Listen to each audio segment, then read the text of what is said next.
5 women savagely mutilated were the victims of the most notorious serial killer ever to elude police. He was known as Jack the Ripper. He was a cunning and egotistical killer with a penchant for extracting organs from his victims. He terrorized the streets of London in the fall of 1888. Who was Jack the Ripper? Why hasn't he been identified? Biography takes a look at those questions as we profile the most notorious and intriguing figure in criminal history, the Phantom of Death, Jack the Ripper.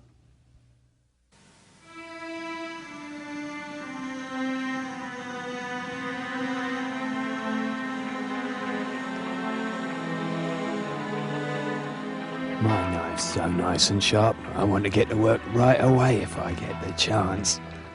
Good luck, yours truly, Jack the Ripper.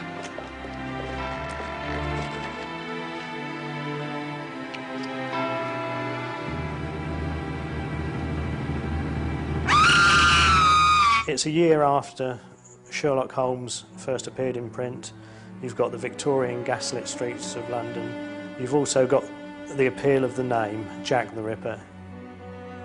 The murders became famous. Once the name Jack the Ripper had been invented, they became a total sensation.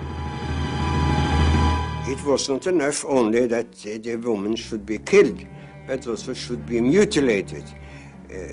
Be sure about that. Every part of the body should be hacked together. They were the first sexual serial murders to occur in a major town, a leading capital city, and they were the first to achieve international publicity. In the history of American crime,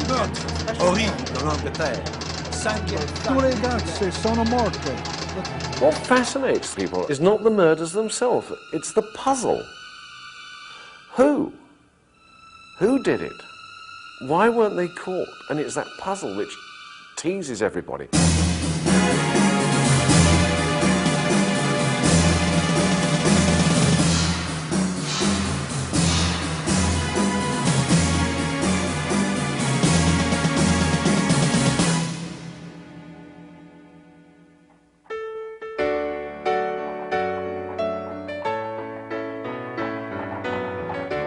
London, England, the West End, city of commerce, culture, and high fashion. A society of wealthy gentlemen in top hats and cutaways. Their wives, gentle ladies. Their children, tended by nannies. Queen Victoria reigns supreme. In contrast, the East End, where 900,000 impoverished people lived in cramped, filthy slums, and entire families were homeless. Whitechapel, the most destitute area of all, is where the murders took place. This outcast community was ignored and reviled by Victorian London. The East End, having become a dirty, rundown industrial district, now, in a time of economic depression at the end of the 1880s, was an area of overcrowding, misery and unemployment, and an area where at any time almost any woman might have to prostitute herself as the only way to feed her children. I've talked to person after person from the East End today who said, yes, they always reckoned Grandma had to go out on the streets when time was bad, and nobody thought any of the worse of her for it. The life of these women, one tends to sometimes forget, is just how brutal and how harsh it was. You could buy one of these women for 3 pennies, or 2 pennies, or a loaf of stale bread. The price of 3 pennies was fixed because that was what the women would pay for a large glass of gin.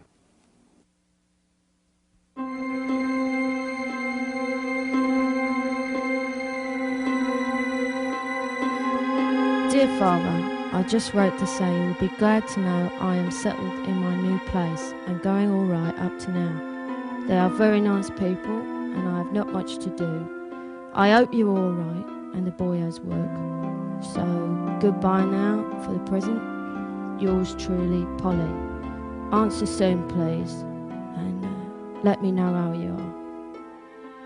Polly Nichols was murdered on the 31st of August 1888, and on that particular day she'd had 3 customers. But she'd spent the money on gin. So when she turned up at the lodging house to get a bed for the night, not only was she drunk, but she didn't have any money for a bed. But she felt pretty confident about getting a 4th customer because she thought she looked particularly attractive. And the reason she thought she looked so attractive was because she was wearing a new hat. I mean, she was drunk, she's got 5 front teeth missing, but she was wearing this new hat. And the last words to the lodging house keeper were, "See what a jolly bonnet I'm wearing." August the 31st, 1888 was the first Ripper murder. Mary Ann Nichols, known as Polly, a streetwalker in her early 40s, was found dead in Bucks Row, Whitechapel, at approximately 3:45 in the morning. She had been dead approximately 20 minutes when she was found, and in the mortuary they discovered that not only had her throat been cut, but there was a great gash in her abdomen.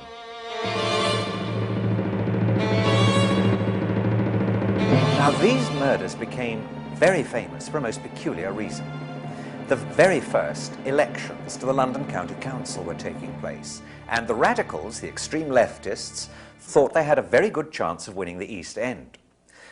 The radical newspapers, particularly the Star and the Pall Mall Gazette, 2 London evening newspapers, realized that if they wrote up the murders, they could draw attention to the terrible social conditions of the East End, and they did. And they sold more papers than anybody had thought possible. As far as the public attention was concerned, you can see that journalists were absolutely responsible for part of the fear and the fervour. When you look at the papers of the time, you see the lurid front-page illustrations on police news and equally lurid treatment of the subject on the inside. Even the Times fell for it. Even the Times was swept away by Ripper fervour and Ripper fever. A nameless reprobate. Half beast, half man is at large. Deadly, cunning. Insatiable thirst for blood. If you could take my unit and I back to 1888 to the crime scene, I would suggest that we focus in on the first homicide. Generally, the first homicide is the focal point, is the area where the subject feels the most comfortable. And that would be the area where either he is employed or where he resides. I believe the subject would go back to the scene, go back there and kind of hang around there and fantasize and relive the crime. You can have situations where the murderer's standing here, the victim's lying there, the murderer's covered in the victim's blood, he's left his fingerprints and handprints all over the murder scene. There's no way you could combine the two. The scientific knowledge didn't exist for that to happen. So literally, you have got to catch the murderer in the act of murder.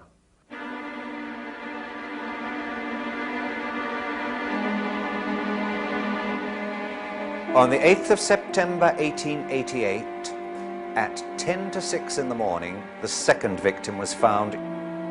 She had been kicked out of her nearby lodging house at midnight for not having the money she needed to pay for her bed. She expected to earn it, but clearly didn't find it, as she was last seen alive at 5:15, negotiating with a client who was probably Jack the Ripper on the pavement outside number 29 Hanbury Street.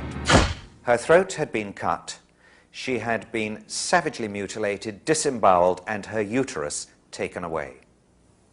If ever the Ripper was going to be caught, it was then. Because they're out in the backyard and a man in the next door house comes down to the yard, obviously to relieve himself, because this is what the yards were used for. And he's standing there and he hears something fall against the fence and a woman's voice say, "No." Now the fence is only 5 foot high. All he's got to do is look over the fence and he would have seen Chapman with her killer, with the Ripper.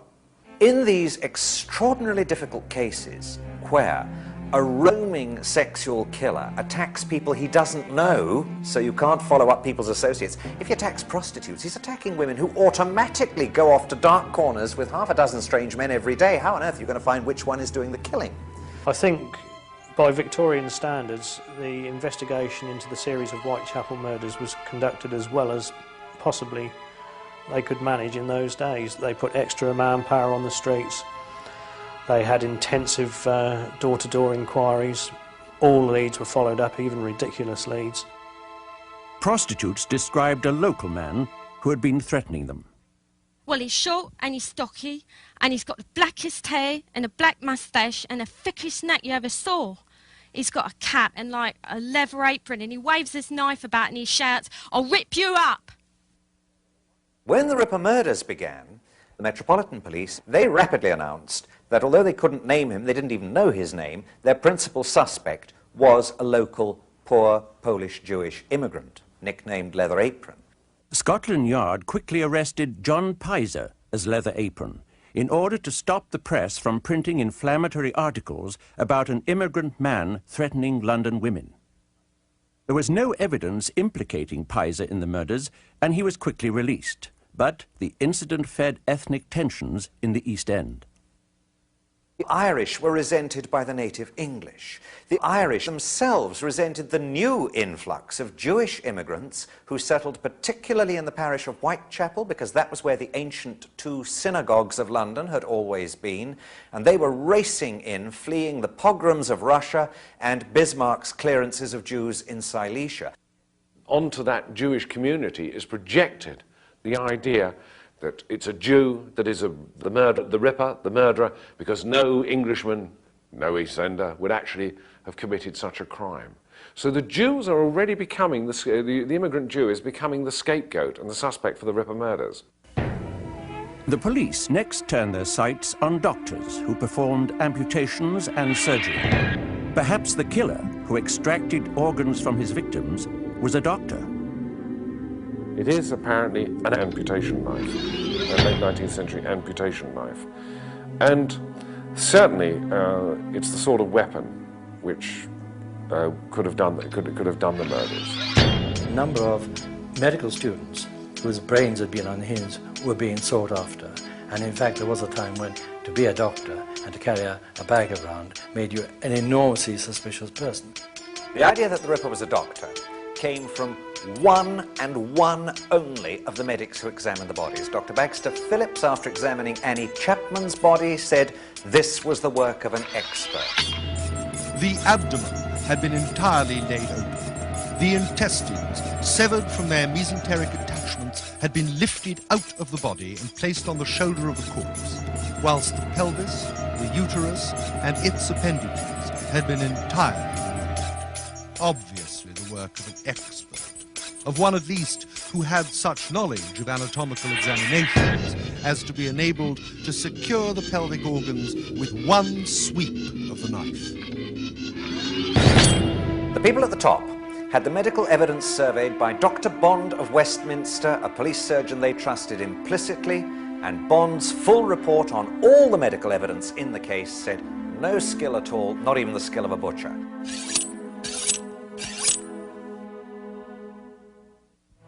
After two ghastly murders, many concerned citizens wrote letters to Scotland Yard suggesting ways to catch the murderer. The most popular idea was to have armed police pose as prostitutes.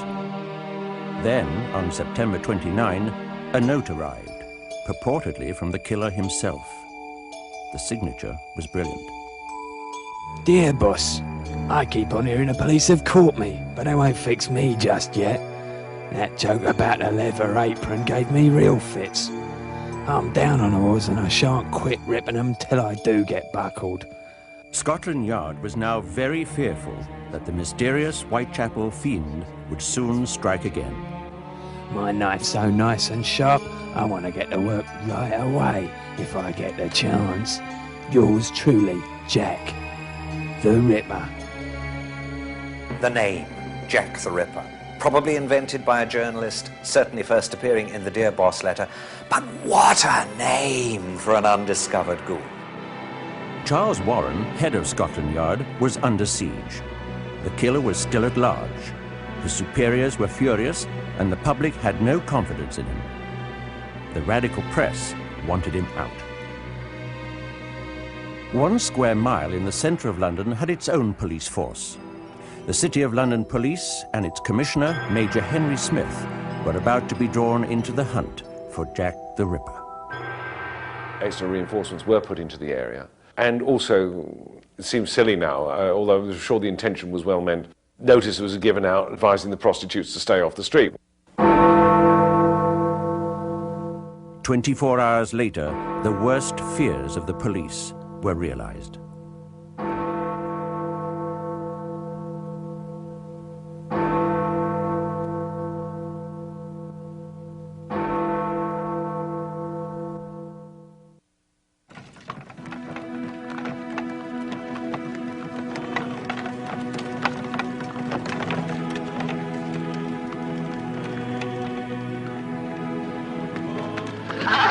The first victim that night was Elizabeth Stride, nicknamed Long Liz.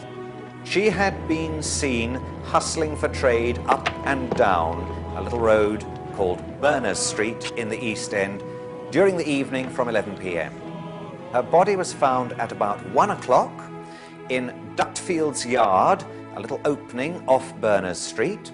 Her throat had been cut, but she'd not been mutilated, and it is thought that the Ripper may have been frightened off by hearing Diemschutz's pony and trap approaching. Murder slipped out from behind the gateway, headed west, and crossed the invisible boundary. We're not, no big wall or ditch to jump, it's just crossing from one side of the street to the other. Crosses from Scotland Yard territory into the city. It is there, then, he picks up the second prostitute on that night, a prostitute called Catherine Eddowes. Night, old cock.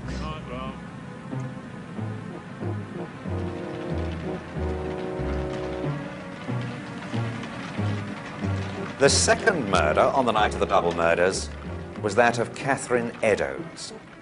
Her body was found at about 1:45 in Mitre Square in the City of London.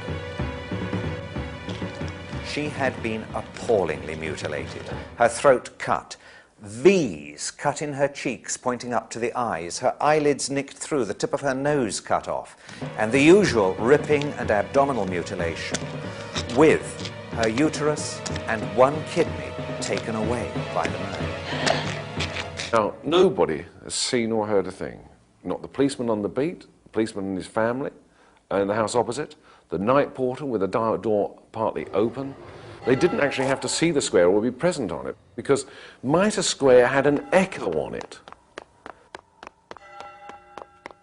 He's now killed once on Scotland Yard territory, Metropolitan Police territory. He's now killed once on City of London Police territory.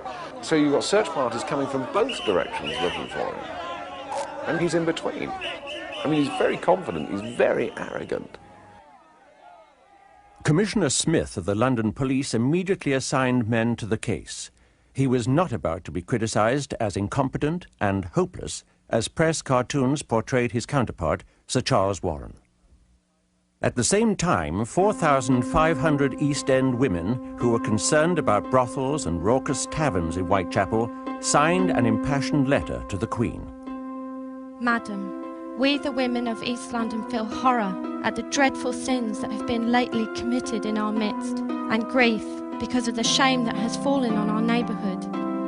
We have learnt much of the lives of those of our sisters who have lost a firm hold on goodness and who are living sad and degraded lives. We would also beg that your Majesty will call on your servants in authority and bid them put the law which already exists in motion to close bad houses within whose walls such wickedness is done, and men and women ruined in body and soul. We are, Madam, your loyal and humble servants. There was a feeling that what happened to these women deserved to happen to them. The average Victorian regarded a prostitute as a gay woman. Now, they use the word gay not in this sense that we use it today as meaning homosexual.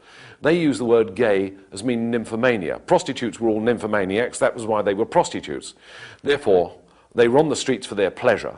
The fact that they were there out of sheer economic desperation and necessity is rarely considered. Therefore, they're on the streets for their pleasure. The wages of sin is death. Therefore, what happened to them? Deserved to happen. So why waste too much time over these women? It's another piece of street cleaning. After the murder of Catherine Eddowes, women in the West End feared for their lives. The Ripper was both bloodthirsty and unpredictable.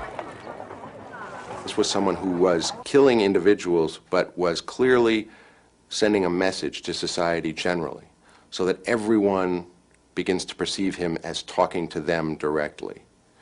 And that's, again, that's the change that happens. is when the killer suddenly realizes, I'm only killing one person at a time, but in a way I am assaulting society. 15,000 constables man the streets.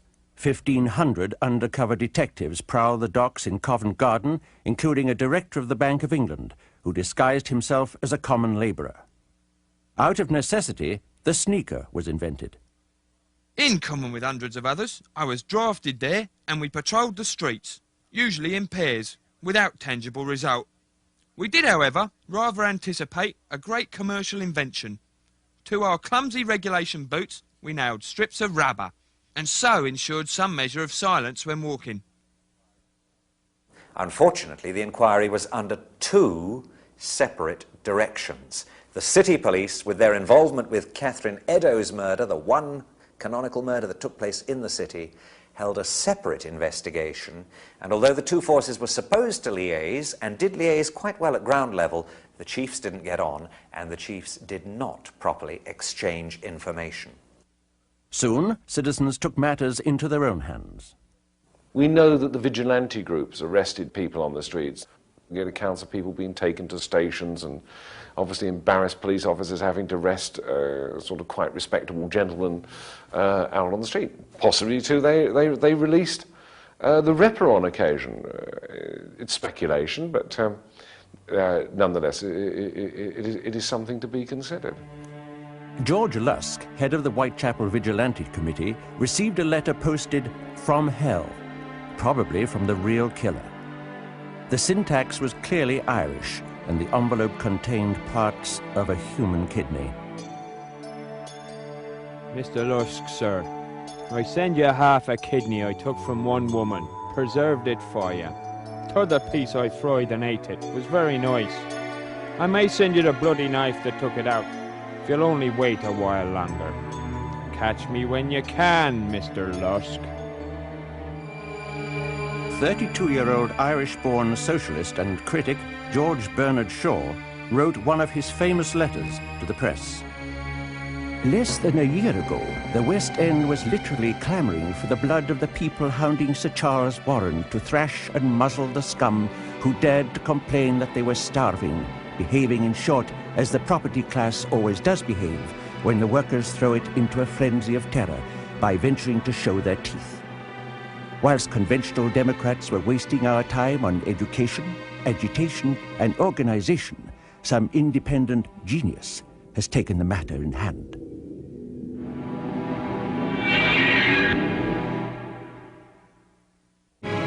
A murdering fiend called Jack the Ripper had killed 4 women.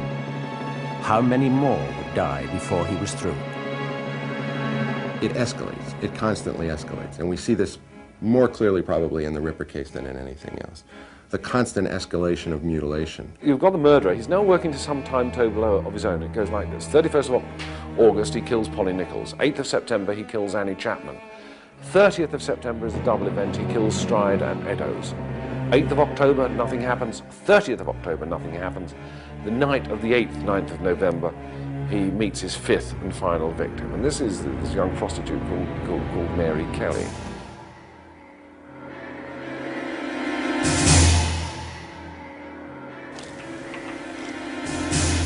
On the night of the 8th, 9th of November, it's raining, she's out on the street, she's looking for customers. She picks one up around about midnight, takes him back to her room, and one of the other prostitutes sees her drawing the curtains of her room, and as she did so, Kelly is singing a music hall song. It was only a violet I plucked from my mother's grave.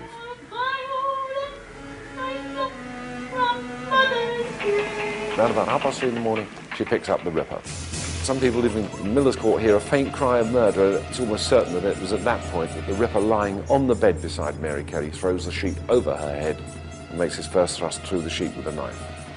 He has several hours to work over.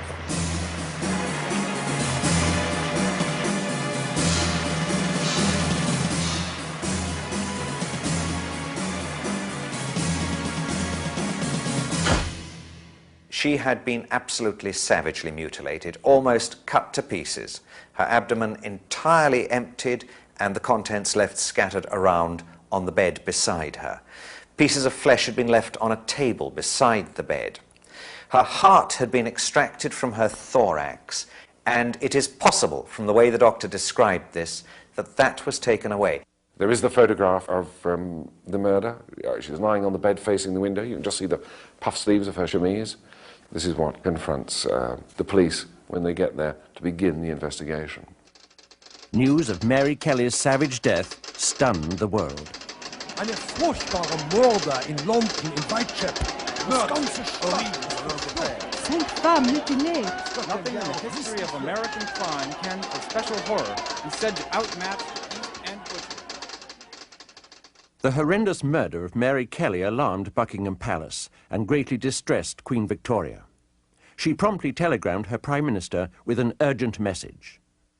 This new, most ghastly murder shows the absolute necessity for some very decided action. All the courts must be lit and our detectives improved. Sir Charles Warren, the beleaguered head of Scotland Yard, was already on his way out. The fifth Ripper murder sealed his fate, and he resigned. That must have been another great high for him. I did all this. I caused this sensation. It's my doing. And again, it feeds the vanity and the arrogance. 12th of November, 1888. My name is Joseph Barnett. I reside at Mary Kelly's lover, Joseph Barnett, was summoned by the coroner to identify what was left of her decimated body. I have lived with the deceased 1 year and 8 months. Her name was Marie Jeanette Kelly. I have seen the body. I identify her by the ear and the eyes. Now, the Ripper had killed 5 women in ever-increasing acts of violence. Scotland Yard and the city police kept extra forces on the street and continued to search for the Phantom of Death. The police at the time were hampered. They were hampered by the fact that they had no experience of sexual serial murders. They had no files to look at. They had no reliable consultants who could come along and say, it'll be a man like this, look for this sort of man. They therefore were looking for the traditional madman, someone who was, say, foaming at the mouth or had a vacant stare. If I was conducting an interrogation of this individual back then, I probably would focus in on the fact, if it was Jack, say, hey, Jack, I know you got blood on you, Jack. I know you got blood on you. It's not a question of whether or not you did it or not. I know you did it, but I know you got blood on you. I think you can say Jack the Ripper was cunning rather than clever. Clever he may have been, we just don't know. But certainly he had luck on his side and must have had a degree of animal cunning to escape the police net. 5 women had been brutally killed, and still nobody could name the man who had committed the crimes. 4 years later, in 1892, the file was closed on Jack the Ripper. 2 years later, Sir Neville Macnaghten, senior official of Scotland Yard, wrote a memorandum stating the 3 chief suspects he believed might have been the Ripper. No one ever saw the Whitechapel murderer. Many homicidal maniacs were suspected, but no shadow of proof could be thrown on any case. I may mention the case of 3 men. Mr. M. Druitt, said to be of good family, who disappeared at the time of the Miller's Court murder, whose body was found in the Thames about 7 weeks after that murder. He was sexually insane, and from private information, I have little doubt that his own family believed him to be the murderer. Michael Ostrog, a Russian doctor and a convict, who was subsequently detained in a lunatic asylum as a homicidal maniac. Kosminski, a Polish Jew and resident of Whitechapel. He had a great hatred of women, especially of the prostitute class. He was removed to a lunatic asylum in March of 1889. Macnaghten's memorandum was published in 1915, and ever since, criminologists have debated its merits. Chief Anderson of the Metropolitan Police wrote that the Ripper had been positively identified. He was a local Jewish man, picked up after the final murder and put into an insane asylum. He could not be named or tried because he had gone insane and was unable to defend himself. When you search the asylum records looking for an immigrant patient from Whitechapel who fits, there is only one who fits with the timing of the end of the murders, and that is a man called David Cohen, 23 years old, who was taken by the Metropolitan Police because he had had a fit of raving mania and they picked him up on the streets. He was taken by the police 4 weeks after the last murder. It looks as though David Cohen was the man they believed was Jack the Ripper. While 19th century police believed that a serial killer was a homicidal maniac, this view would be expanded in the 20th century, when 70 more suspects would be named as Jack the Ripper.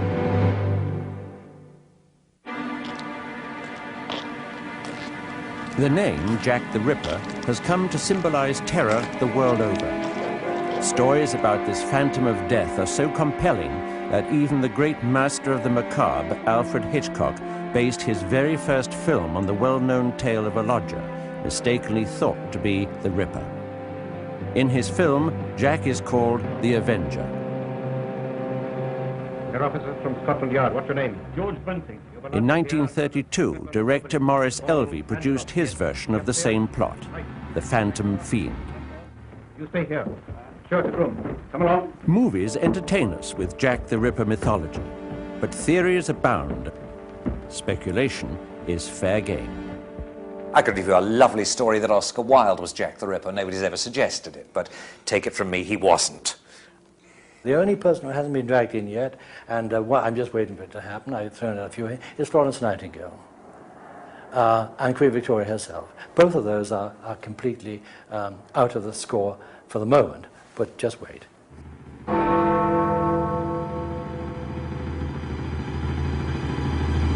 Cream has been put forward as a suspect for Jack the Ripper, although he was in prison in Illinois in the USA at the time of the Ripper murders, which I think writes him off conclusively. The Cream theory originates from the fact that the hangman Billington, whilst on the scaffold hanging Cream, heard the words, "I'm Jack the," as the trapdoor was sprung, and then it was cut off by the rope.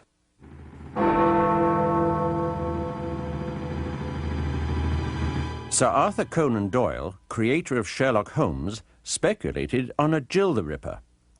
If a man was in disguise as a midwife, he could move about the streets with blood-stained clothes, undetected.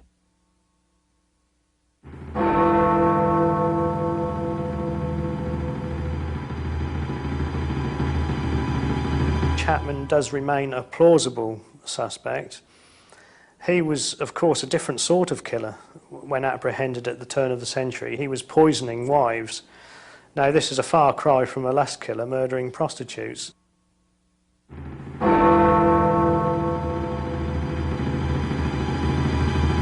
If you are fascinated with the mystery of Jack the Ripper, you are a Ripperologist.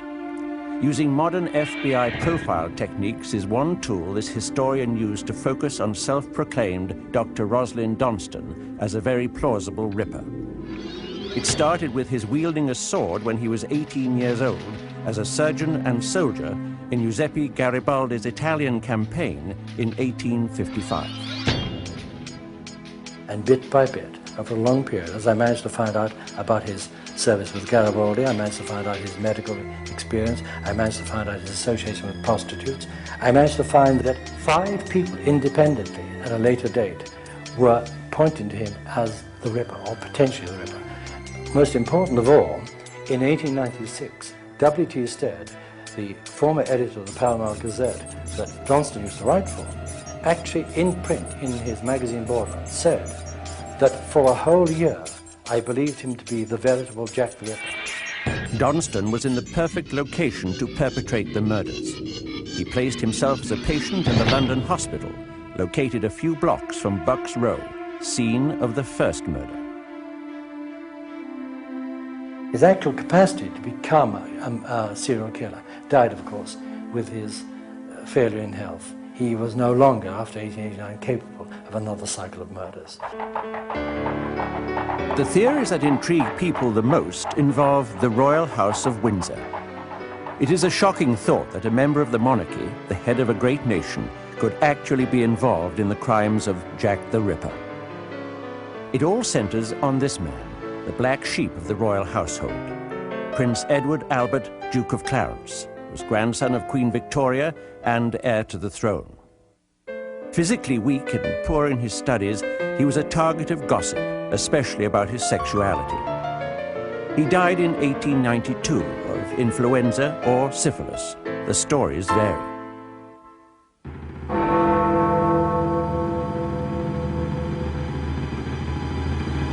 The royal theories began in earnest when Sir Thomas Stowell published an article in 1970 stating that Sir William Gull, physician to the Queen, committed the murders with the Prince, who was in the delusionary stage of syphilis and was somehow compelled to slaughter prostitutes. And in that way, you know, leaps and bounds, almost like a fantasy game, the Duke of Clarence was dragged in for the first time. That immediately attracted worldwide attention because anything to do with the royal family sells newspapers. Then, in 1973, a bizarre new twist. The Prince had fathered a daughter with an East End Catholic woman. Gull and Freemasons covered up for the Prince. And the whole thing was a Masonic conspiracy to save the crown because the Duke of Clarence had done something he shouldn't have done. He had married a Roman Catholic lady and had a child by her, and that was death for the royal family. So, in fact, all the people who knew about it had to be eliminated. There were 5 prostitutes. According to that theory, Gull and the Prince rode through Whitechapel in a coach and sought out Mary Kelly and the 4 other prostitutes. They mutilated the bodies and lay them on the street to be found by the police.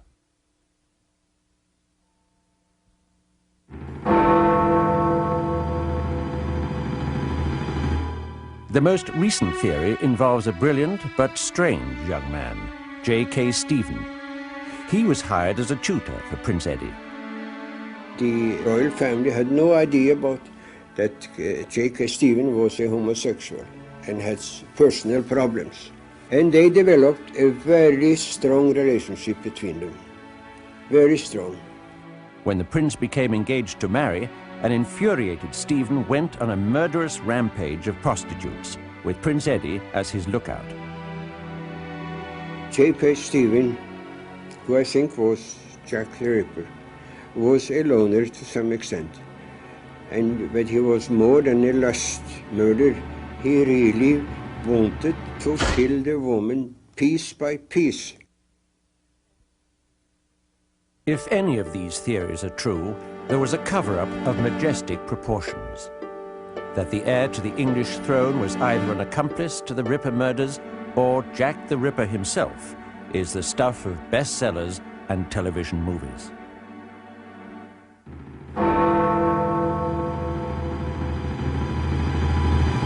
A few years ago, a diary surfaced that has caused much debate and great excitement.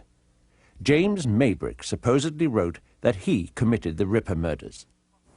James Maybrick was a Liverpool cotton merchant who died in 1889 and whose wife was convicted on very dubious evidence of having poisoned him.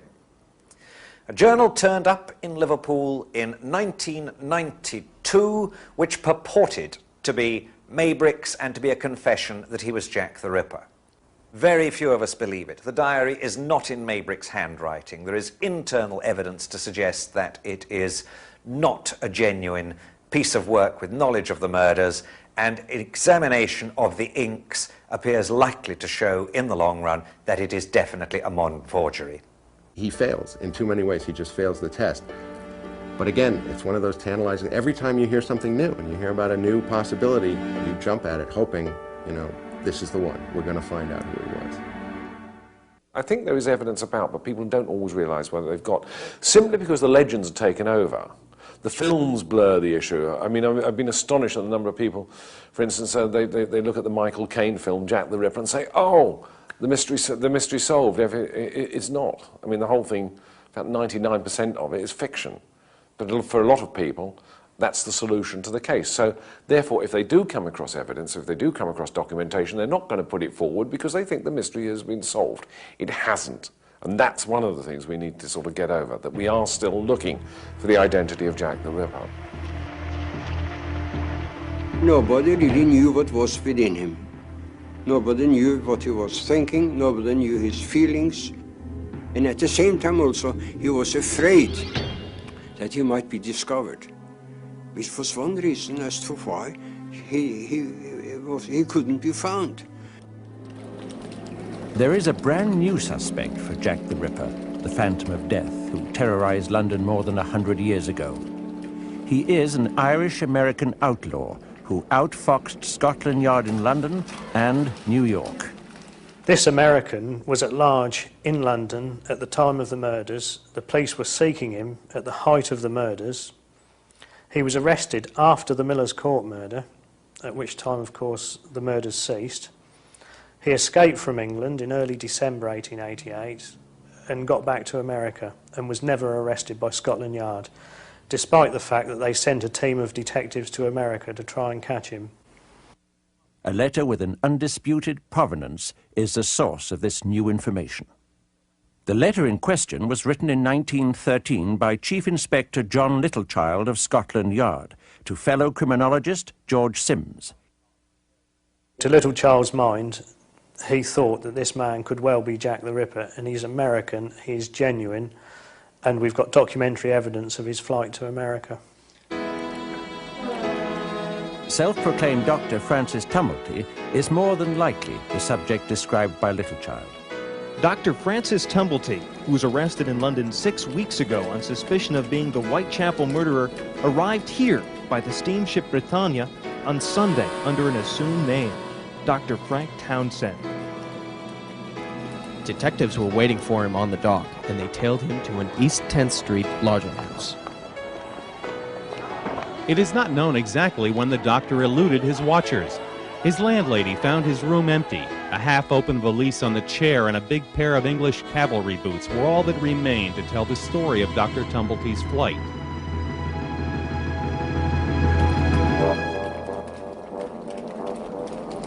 Tumblety used many aliases. He may well have chosen the name Blackburn to purposely align himself with an infamous Dr. Luke Blackburn, a staunch Confederate and instigator of nefarious plots during the time of the Civil War. Dr. Tumblety, alias Blackburn, the person who was arrested in London a week ago as Jack the Ripper, was a well-known character in Brooklyn many years ago. In the 60s, he used to walk down the street in his uniform, accompanied by a big dog. April the 16th, 1865. President Abraham Lincoln was assassinated. Tumblety, possibly mistaken as the infamous Confederate Dr. Luke Blackburn, was arrested. This was the report Colonel Baker gave Washington about their prisoner. All his papers were examined. He has gained an extensive notoriety as an impostor and quack, but nothing was found in them lending to implicate him with the assassination. Within a few weeks, he was released. Washington, D.C., May 26, 1865. To the Honorable E.M. Stanton, Secretary of War. Sir, I have the honor to recommend the release from custody of F. Tumblety, prisoner now at the Old Capitol. Very respectfully yours, H.G. Burnett, Provost, Colonel, and Judge Advocate. Tumblety wrote in one of his 3 published books, "I am the most well-known person in the entire city of Washington."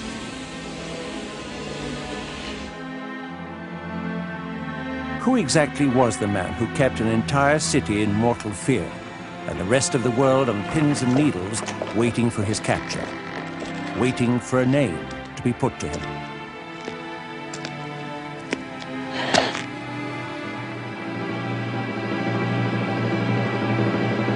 Serial killing is certainly as old as human society is. When you have a form of behavior that is so connected to the intimate details of childhood and family upbringing, so for as long as there have been children and families, there have probably been these kind of characters.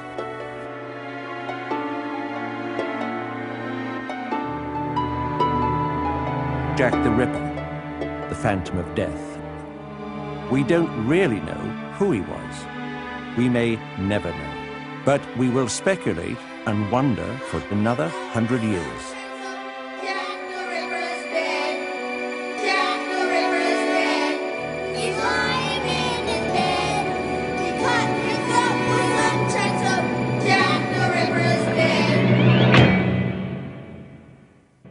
Today, as children in East London sing about Jack the Ripper, the question of who Jack the Ripper was still intrigues and baffles. There's no telling if this unsolved mystery will ever be solved.